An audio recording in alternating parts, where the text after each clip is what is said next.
एक बार एक बालक काशी से पढ़ करके आया, खूब विद्वान बन के आया, अपने पिताजी के पास आकर के बोला, पिताजी मैं सब कुछ पढ़ के आया हूं, आप जहां से चाहो पूछ लो। तो पिता ने यही पूछा, बताओ पाप के बाप का नाम क्या है? नहीं बता पाया। बोले ये तो नहीं पढ़ाया गुरुजी ने। बोले ढूंढ के आओ कौन है पाप के बाप। बालक ने कल पढ़ा ढूंढने के लिए, तभी 2-3 दिन निकल गए, कहीं से उत्तर नहीं मिला पाप का बाप कौन। तभी एक घर के बाहर गौ माता खड़ी थी, तुलसी का पौधा लगा था। बालक ने सोचा किसी वैष्णव का घर है, 2-3 दिन हो गए कुछ खाया पिया नहीं, यहाँ पे कुछ पा लेता हूँ। उस घर में जैसे ही प्रवेश किया, वो किसी वैष्णव का घर नहीं था, एक वैश्या का घर था। तो वैश्या ने जैसे ही बालक को देखा, ब्राह्मण बालक, त्रिपुंड लगाए, शिखा रखी है, धोती पहन करके, हाथों में वेद लगे हैं, तुरंत वैश्या आई जल का पात्र लेकर के, महाराज जलपान कीजिए।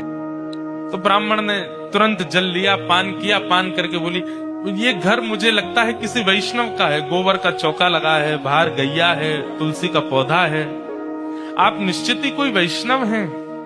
वैश्या बोली, वैष्णव का तो नहीं पता मैं हूं कि नहीं, पर मैं एक नगर वैश्या हूं। जैसे ही कहा नगर वैश्या, ब्राह्मण बालक तो तुरंत बाहर गया, वमन करने लगा, अपने पेट में हाथ लगाने लगा, पानी निकालने लगा बाहर।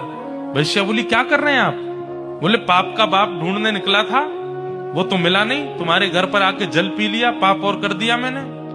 अरे तुम्हारे घर का पिएंगे हम, तुम्हारे हाथ का खाएंगे हम।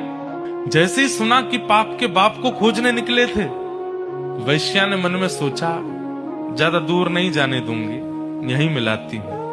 अब भगवान जल पी ही लिया है आपने, पाप तो हो ही गया आपसे, अब तो आपको जाना पड़ेगा, नदी स्नान करनी पड़ेगी, जनेऊ बदलनी पड़ेगी, पंचगव्य पान करना पड़ेगा, तभी आप शुद्ध होगे।